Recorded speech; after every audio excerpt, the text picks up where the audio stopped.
ThaBoxingvoice.com here with Arnold Barboza Sr., right? Yes, sir. Yeah, man. They made me a junior as well. So what was your thoughts behind naming your son identically to you?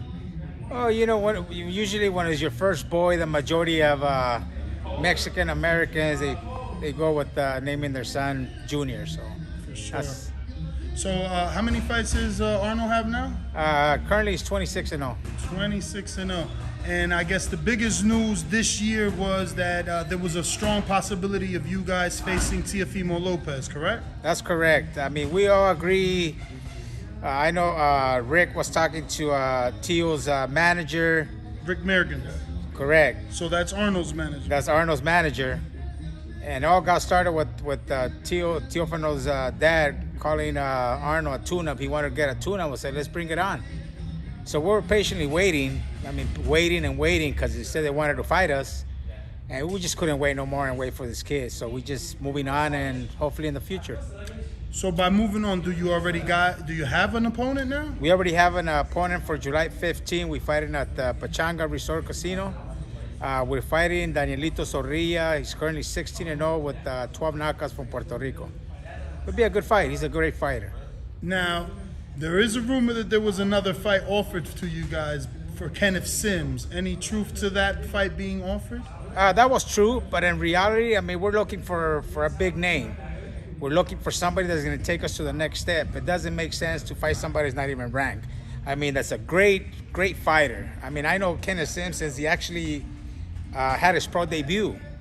He had his pro debut at the Pala Casino, which I had another fighter that was the main event that night, and he was signed with Gary Shaw at that time.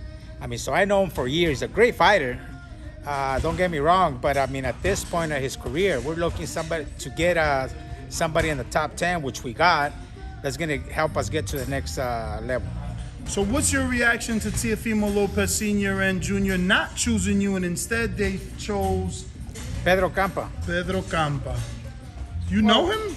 Well, you we said know that, like, man, when I read that this morning, I never heard of Pedro Campa. I've been doing this 11 years. Well, it's but I'm also not from the West Coast. Yeah. I mean, I try and keep up more or less with the majority of the 140-pounders only because they're in our division.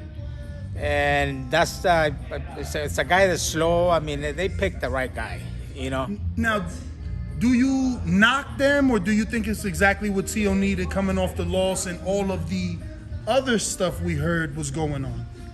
I don't really know, and I don't really care what's going on with them. All I know is worried about my son, and that was it. I mean, once I knew they were not going to take the fight with us. It was too risky of a fight for them, and I knew they were going to go a different direction. Do you think a win over Zorrellito gets you in position for a hopefully it gets us a fight closer, you know? And we'll see what happens after. Right now, we're all worrying about Danielito Zorrilla. That's all we have in mind right now. And we'll see what happens right after that. Man, I hate to ask this question since you said that's all that's in mind, but where exactly is Barboza ranked at the 140? Because we know that title's vacant now that Josh Taylor vacated. We're up there. I mean, there was a one point. Do you know where at the WBA? Right now, I believe, no, he's not ranked by the WBA. He was ranked as high as number 2 by the WBO. And he was ranked as high as number 5 by the WBC. So since he hasn't fought in, I believe it's like 6 months now, they dropped us to, I believe it's number 8 by the WBA, or number 6, and number 8 by the WBC, or somewhere around there. Oh, 6 isn't bad, though, because if someone passes up on the opportunity, there is a vacant title in that sanctioning body of the WBA. Would that be something you'd be interested in having your son fight for, that vacant title? We'll fight for any title. Any champions that will give us that opportunity, we'll take it. I mean, that's what we sign up for, and that's his dream of becoming a world champion. That's what we want.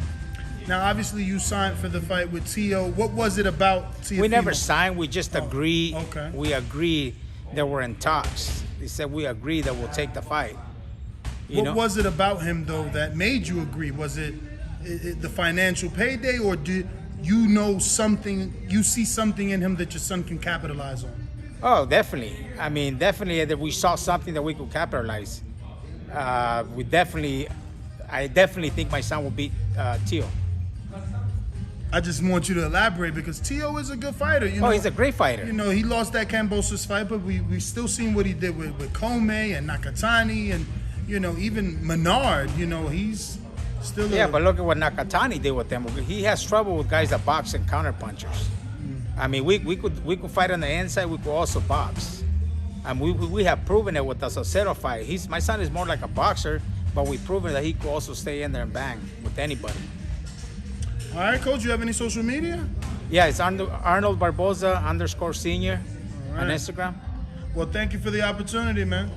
No, thank you. Thank you, guys. All right. Yo, if you enjoyed the video, feel free to hit the like, subscribe, and share. As always, if you want to support us to the next level, head over to the patreon.com/ThaBoxingVoice. We have tons of exclusive from Border Wars, Entitled, betting shows, the list goes on and on and on. But in addition to that, if you guys have questions for fighters, trainers, and promoters, this is where you can submit them. We will run out, get these questions answered, and put it back on the show just for you guys. Appreciate it.